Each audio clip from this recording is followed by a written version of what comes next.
I got the walk, there's a longboard walk. I know the talk, the longboard talk. So like we've got it all sorted, girls and guys. Lovely. Okay, so this is episode 15 of Oz Longboarding, coming to you live from the Gold Coast tonight. We've had a few technical issues with some of our panellists tonight, so sorry about the late start.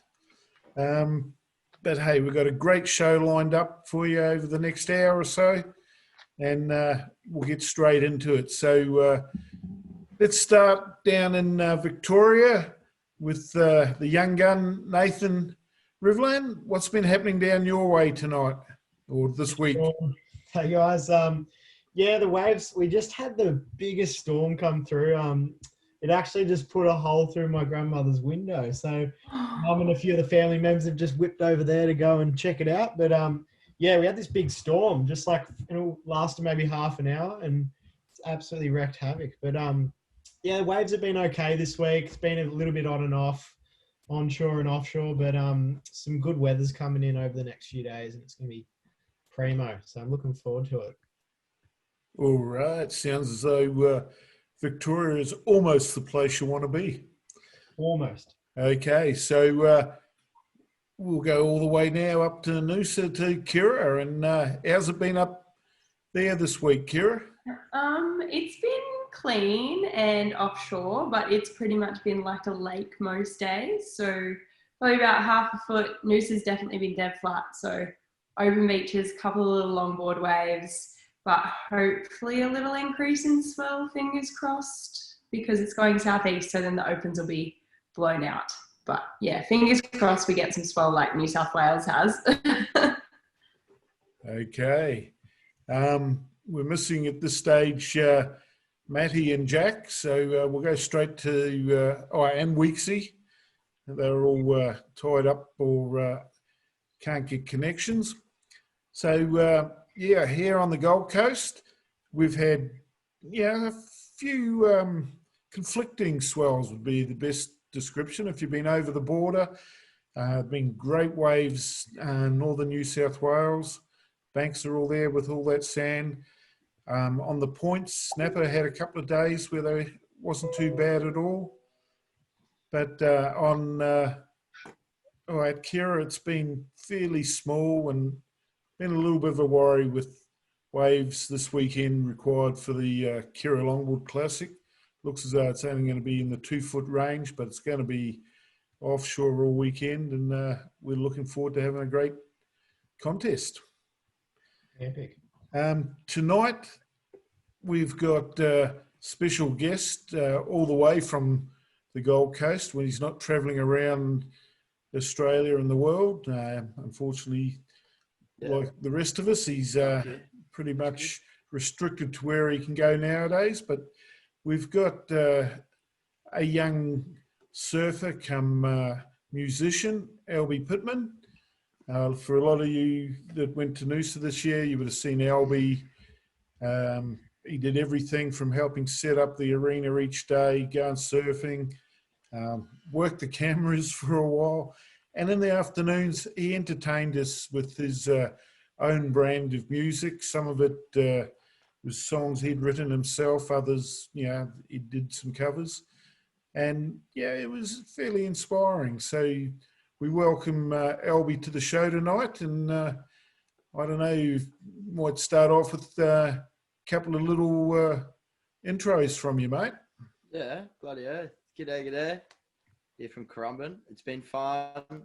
There's been a lot of northwesterly winds and there's been a reverse sweep of sand pushing in, and there's been some like super bags on the open beaches. So it's been fucking super. Yeah. Well, guys like to hear this one I kind of just chucked up on YouTube. It's called Stay True to You. I definitely think so. Yeah. It's going to be our intro. Okay, so yeah, well, let us know if it deafens your ears. Yeah. Have you got that clip ready to go, or are you going to play live for us, mate? Yeah, just chuck this thing here. This is an electric guitar. Guitar? Yep. And she's Okay. plugged in. And yeah, I got a little like microphone just sitting here on a desk. Yeah, it's looking all right. Not too Okay. bad. All right, I'll let her rip. Sweet as.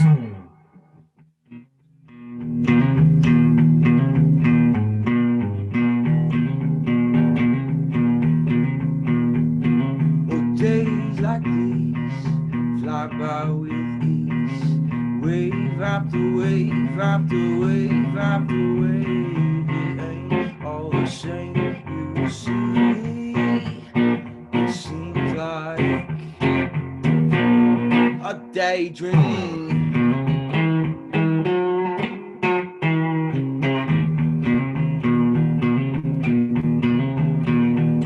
Oh,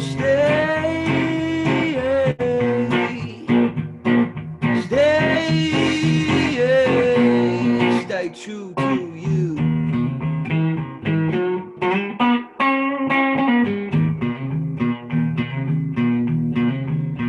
We'd be roaming around, looking up and down, the sky to the ground. You know it's heaven that meets the eye.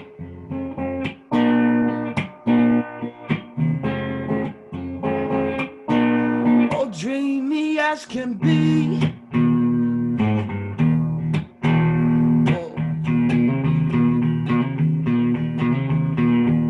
Oh, stay, yeah, yeah. Oh,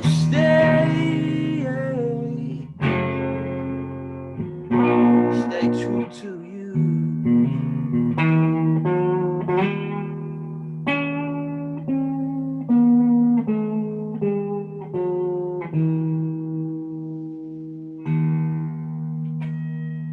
Yeah, a little something, something.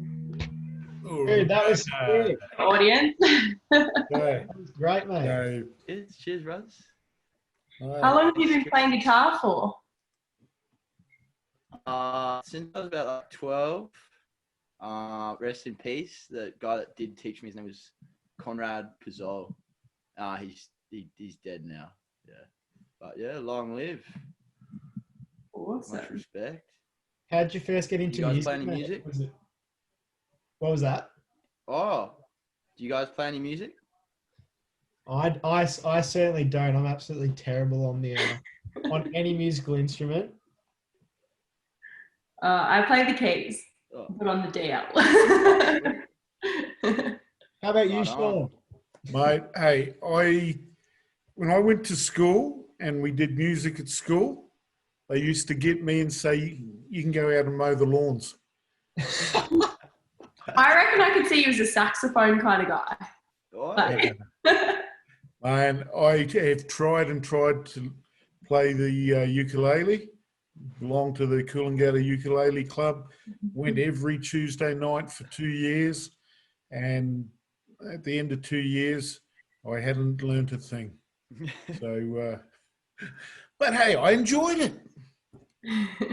Fuck yeah. That's the main. So, yeah, no, well, we really need people like Alby, and I mean, there's so many surfers out there that music is part of who they are. You know, it's the creativity that surfers tend to have, and we've seen everyone from, trying to think, I'm having a brain drain. Our world Create and champion, destroy. Create and destroy. Sawyer, yeah, he was entertaining us as well, through to Bo Young, sort of one of the surfer groups I listened to and loved down in Victoria was the Periscopes. I don't know if they're still around, Nathan. Not sure. I have heard of them, but I haven't heard of them playing recently. Anyway, Yeah, not during COVID times. Anyway, Sean. mate, no, they were great. When we were down there, that they went off. Anyway, okay, so just question for Alby as we go. What inspires you to make music? question. Try to create a positive influence. That's probably the biggest thing now, because there's like plenty of artists and young kids that are just like full wrapped into mumble rappers and Xanax taking fools. So I'm pretty big on some like Bob Marley and his family, like Damian Marley, his song called Shine a Light So a Child May Follow. Just that in general is like fucking super powerful. So there's a lot of people struggling and a lot of musicians that are, you know, they don't get to shine. They get caught up in their own insecurity and end up down the deep end and pharmaceuticals or, you know, their own self-prescriptions. So it's more like about that sort of like your message, I guess, is more along the lines of, yeah. Yeah. That song embodies that sort of thing for you. Yeah, for sure. It's like I get high off it. I get super high off it. Off the music, that is. Yeah, that's it. I cut drinking out completely in November. I broke my kneecap about 2 years ago on a motorbike accident in Cambodia, involving myself and my brother, and that was involving a lot of speed and all of.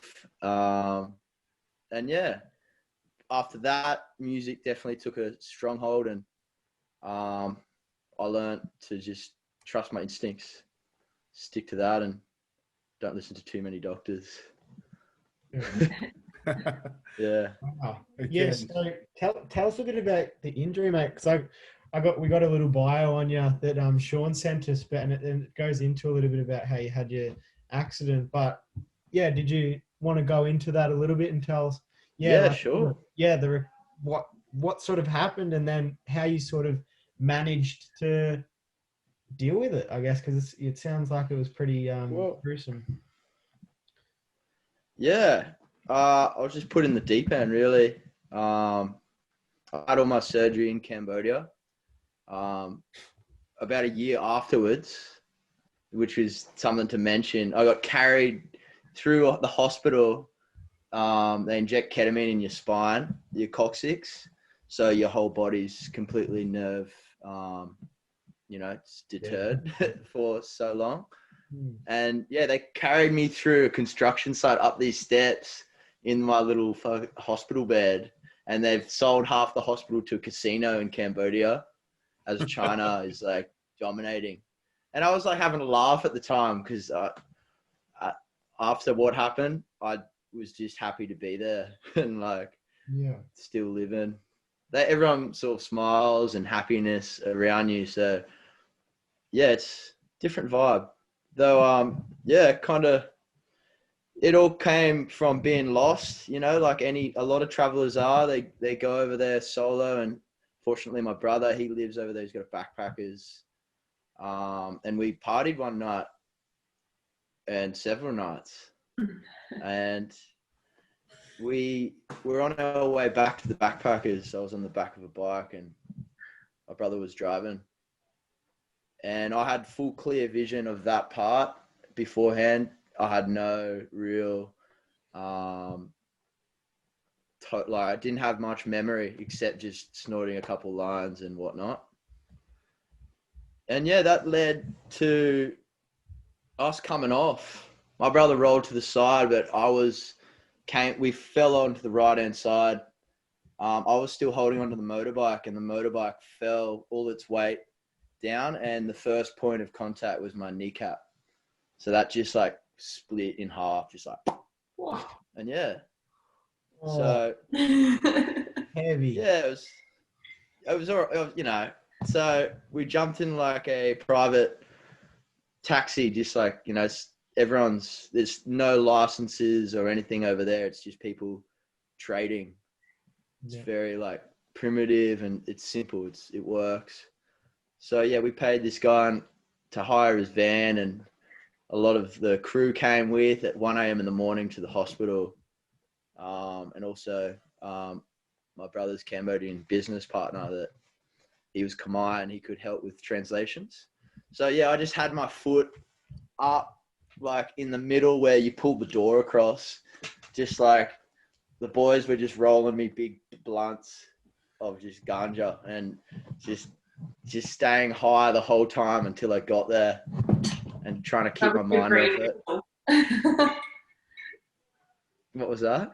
That's the green whistle version. Yeah, it sure was. Yeah, I was definitely whistling. And yeah, from that moment onward, they chucked me in got the surgery done. I just had like 6 big like stitches of just like meat. Yeah, it just looked like a butchery. But hey, they did a good job. They've experienced a lot of those type of motorbike accidents over there. And I was lucky to come away with my life and my mobility. So they put me in as soon as I got out of that hospital, because a lot of people were dying around, and basically how you get into the operating room is you pay your way to the top. And that's what my brother's business partner had to do. And that's how the world works over there. It's crazy. It's crazy. So there's people suffering way worse than I was. I was completely out of it and disorientated though. That's how fast life is valued over there. And yeah, makes you think. Definitely appreciate being Australian for sure. So did you come back to Australia soon after, or did you spend your rehab a little bit over there? Or yeah, what was it? Yeah. Well, I waited until I could take my stitches out. I took those out myself, just like with a pair of tweezers and scissors. Yeah, they put me in 7 days in like supposedly like a French trained hospital in Kempot, where the shit went down. Yeah. And yeah, they just totally mistreated me. I was in like dirty bed sheets for a whole week. They didn't change or wash me. I had to literally physically get up and force myself to walk with my little IV bag to the bathroom and whatnot, or piss in a bucket. And I won't get into that too deep. Though some days, you know, my IV would be completely empty and I'd have to hobble out. This is probably like 3 or 4 days in, hobble out into the main foyer and then find these nurses and doctors. And there'd be 12 of them. I was the only person in the ward. They'd be all on their phones, just like fully locked into social media or, you know, among other things. And it proves to me how powerful the digital world is and technology can just take over. And the benefit of that is it got me out of bed and straight away taking care of myself and just forcing myself to not become like, you know, like a couch potato, or just like, as they say, the doctors recommend you go lay and put your foot up. Well, I did like the exact opposite of that, really. And it works. So As long as it worked for you, man. yeah. When did you get back to Australia, Alby? Probably a month afterwards. So by the time I took the stitches out, I had about a week and a half spent in Kempot, just basically sitting in the one spot playing guitar and swimming in this river. I just swim across it back and forth all day just to try to, that was my number one remedy. And I continued that once I got back to Australia in June 2018. Okay. So, yeah. And once you got back, what have you been doing with your surfing and your music since you've been back? Oh, just taking it as far as I can, pushing the limits. Fear kind of didn't exist to a certain extent, and I didn't find the same restrictions that I felt when I was younger. So it forced me I wanted to venture further out, deeper, as further, say like Snapper Rocks. deep behind the rock, so I could, you know, have the opportunity and not have to sit with a pack, you know, a rat race. It's just not worthwhile. So as soon as I got back home, it was just swimming, hydrothermal pool, Joe Rogan podcast, just sitting in a hot tub. It was pretty epic at PBC swimming pool, and just swimming laps in a pool and also in the Currumbin Creek against the Riptide. I did that for a while, and I'd jump on a push bike and I'd continually ride. We didn't have a continuous beach path, but most of it was a path which led from Currumbin to Snapper Rocks, and you can fully see, like, sick vantage point. I'd recommend doing it. And that was the thing that just, like, I'd mentally see people surfing. I'd be like, fuck, I need to do that. I need to get back. I want to be doing that. And I had that moment and just, like, kind of stubborn determination. Yeah, and I succeeded in about 3 months. Got a lot more mobility and stretching on the beach, and just became back in the water within 3 months. Yeah, on all different boards, as much as I could. As much as I could. That was basically it. When did you first start surfing? Oh, when I was like a toddler, probably like 6 or younger. My dad would just stand me up on a longboard at KIRRA, and just like a little baby. Like Those the start you going? Yeah, maybe star formation. I was thinking of like hangman, scarecrow. But yeah, those are the good times.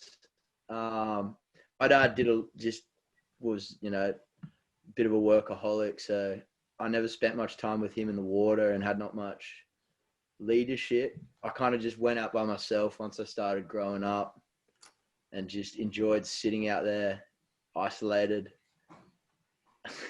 Yeah, and that's kind of where the obsession started. Just feeling like nothing. You know, it's a humbling experience. Yeah. Okay, so how do you find that your surfing influences your music, or does your music influence your surfing? Is there? Yeah, it goes hand in hand. Like, it kind of, when I start learning more about music, it kind of like unlocks some forms of surfing, similar to like playing different arrangements, or, you know, standing up switchfoot. It activates different parts of your brain, and you start creating at a different rate, and it opens your mind, really. I really believe in the motion like an ocean, so tidal motion. And yeah, I've been thinking a lot about starting tidal records, tidal sessions. So it's like events and whatnot, but that's not really important. That's down the track. But yeah, tidal is a big thing, and I like to incorporate in the music and the producers that I'm working with to just reinforce the flow and like the in and out. Like, it's kind of like an inhale and exhale that we all experience when we're just chilling down at the beach. Yeah. But I guess the dynamics, it can be huge, humongous, stormy and sweepy, and you can still find peace out there as a surfer. And it can be small, low tide, and can be so dangerous yet super fun. So I like the polarity on that in terms of music progression too, just like dark and light. Awesome. And did you play at the Noosa Festival this year as well? Is that right? Yeah. I just kind of nagged my way up there, really. Got some time off from setting up, and yeah, it kind of all just played out. I had a couple times, didn't get paid or anything, but hey, it was where I wanted to be. Just had like a acoustic guitar, no electronics or anything, and just like blotting out. Blah. Good times. And how was the vibe up there in the audience? Well, it was a bit disjointed to do with the music, and stage was isolated from the actual bar area. And was facing a different direction. But regardless, I had an epic view. I was looking over Noosa Point during sunset. I'm like, this is sick. Fuck yeah. You know? Yeah, so Did you that get was a bit of a selfish thing. Did you get a surfing up there as well, mate? Yeah, I was riding a couple of different boards. I rode Weeksy's board, thank you very much, and a couple other local fellas, Jimmy from marketing, remember that name? He was stuck in Maldives actually for a fair amount of COVID. Though he had this blue board. I think it was a thruster setup with about 6 channels. And it was I think it was 6 or 6'2". And the waves were small, though it just seemed to just go. It had so much go to it. And it had a different flow, which I really enjoyed. Yeah, it was definitely progressive. Right. And do you prefer longboarding or shortboarding? Or are you riding everything? Oh, depends on the day and the time and day. You know, I love it all. I love trying as many different boards as I can. And I'm fortunate that a couple of local fellas have got their own little hand shapes that are like, you know, not shaped properly, or, you know, one side's bigger than the other. Yeah, it's kind of like got its own personality and soul. And I really enjoy just experimenting with that. My favorite board right now is a pawn shop thruster with Rastafari tail grip and matching like decal. It's a JS. And I'm also riding one of Mooney's boards, Serpent Sleds. It's like a 5.6 20. Deep V. It's just like moonshine. It just shines out there. Yeah. Very good. Yeah. How about you guys? Well, I guess. So, Longboard. when I was talking with you earlier in the week, you were telling me your your ambition as far as surfing is to take off behind snapper and do a switch foot through the barrel. Oh, yeah. Fuck yeah. Yeah. Oh, that's one of the things. Like, I want to surf all over the world and continue to, like, the macro of it. But micro, yeah, Stratty Snapper is like north and south of like the cove of the Gold Coast. And it's like got like the best vibrations in, my opinions for how I see it. So it's pretty like mystical and spiritual in a way as well. It's a bit of a rat race out of there, and, you know, it's dog eat dog, yet the more I feel positive and the better energy I have, things seem to flow, and I guess it's just a matter of time. How's your switch foot going? Oh, you know, little by little. I ride a lot, like longboard is a piece of piss. But yeah, switch foot, it's a bit of a novelty at the moment. We'll get there. And are you goofy or natural? I'm goofy as can be. Okay. Okay, that's cool. I feel like that's the easy stuff. Real, mate. There's nothing wrong with being a goofy. Oh yeah. That's always no. Who are some of your surfing inspirations, Alby? Oh, just some of those local legends that you don't know their name, but they just like seem to appear, and you're like, what is this? You know, it's just like, not that, you know, they're like a god. They just seem to appear and just come out of this barrel. Yeah, there's a lot of local names to mention yet. Just those free spirits, that seem to shine out there. They're just like somehow in the perfect spot or the deepest, and they just appear and then they disappear. Yes, it's definitely a lot going on out there. I guess you're so spoiled up there. You've got so many good surfers up everywhere where you guys all are in New South Wales and Queensland. Like, so spoiled. Hey, Torquay, what are you talking about? Yeah, I know. Like, you're very spoiled, but I Pumping. mean, like, the amount of talent and in that warmer water up there, and there's cold everywhere. But like, you got your local guys that like Snapper, and you got Parko and Mick Fanning and Dingo, and that's just some shortboarders. But like, Parko. I mean, he's a vibe. He's a hell of a vibe, and I respect him and Margot. A lot though. Yeah, down your way is amazing surf, dude, and it's like it's got a whole different texture and appeal to it. And even up at Noosa is like magical. It's got this own vibe about it. When I was up at the surf comp, and yeah, I guess I don't pick favorites. I just appreciate everywhere that I am or I'm at the moment, just in the moment. Yeah. Something like that. It's very cool. If you don't get too trapped online, that is, because there's plenty of documented footage, and start frothing. All right. Well, hey, back to your music and that. Sort of, if you had a chance to open for someone famous, who would you like to open for? Shit, fuck knows.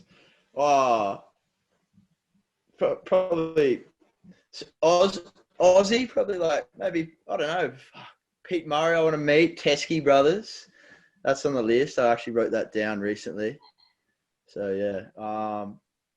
And also get down to Post Malone, because he just looks like a wild card. Post Malone. Yeah, wait, if you guys have time, check out his tribute to Nirvana, and he just goes full, he just goes, How he good rips is that? in. That's so good. I've watched that. It's epic. Yeah, he's got it. Like, he doesn't give a fuck. That's probably the biggest thing. He's just, no fucks are given. But yeah, play by ear, really. Nice. See what happens. Maybe some collaborations. Right. Do you guys want to hear another song? Yeah, well, I was going to say, because we've had a few technical issues tonight, we've only got about 5 minutes to go. So Yeah, true. We might just do a quick wrap up from our two panelists and myself, and then finish up with you taking us out with a song. How's that? Oh, lovely. Okay, so KIRRA, have you got anything you want to wrap up with? Please send some waves from New South Wales, because we need some swell. And then also just like to, Alby, if you've got any way for us to share your music, maybe we can sort that out for you on Oz Longboarding Facebook and that sort of thing, and we can hit up your YouTube channel or whatever you've got going, so we can share your music as well. Do you want to wrap it up with a rap battle? Like a wrap up? What do you reckon? I can't rap. Come on. Get your keyboard out. Go on. Get the ukulele, Shona. Right, you don't want to hear me. You won't recognise anything. Nice on the free flow. Yeah. Mate, I got no idea. I absolutely love music, but geez, I can't play it. Horrible. Give it time, mate. Give it time. Bongos, maybe. I don't mind the bongos. Yeah, that's key. All right. You got anything more to add, Nath? No, just thanks for coming on, Alby. We've had obviously a few little tech difficulties this week with some of the crew not coming on, but yeah, it's been a pleasure speaking to you, man. And your music's epic. Like just from that first song, I was like, it's really, really cool. You got a real creative, nice drive to you. So yeah, keep at it, man. Yeah, cheer, bro. And thanks, KIRRA. Like, thank you guys for your time and energy. That's the main thing. Like, you're putting it in there and you're putting it out there. So, respect. Right. Yeah, I'd like to thank Alby. Yeah, it's a shame we're missing Weeksy this week. He knows how it all works, and we're totally lost without him. Yeah. So, yeah, but we hope everyone's enjoyed the show. For anyone that's on the Goldie this weekend, come down to KIRRA on Saturday. Alby will probably pump out a few tunes for us if we're lucky. Yeah, maybe. Yeah, hey, you might see some fun surfing and that. So, yeah, that'll be at KIRRA on Saturday.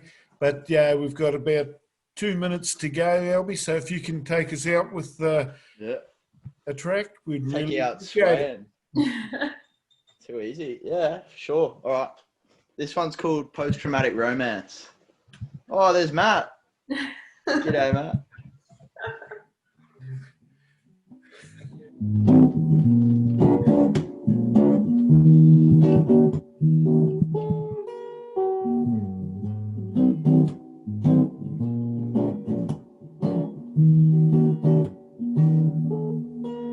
It was a real time, a real mind, swept me away. She had a real cold stay.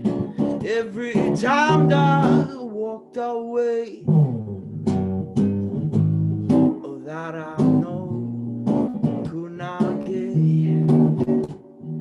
Blinded by that woman's delight.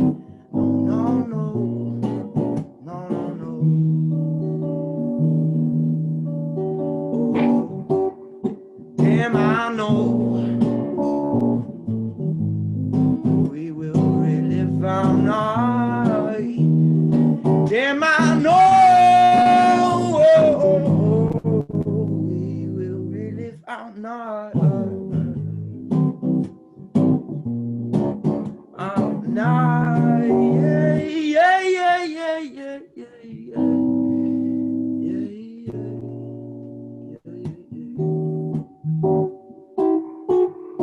We'd be all rustling around on the old times, the old vibe. I'll still be getting those dreams some nights. Oh baby, can you see? Right now it wasn't meant to be, no.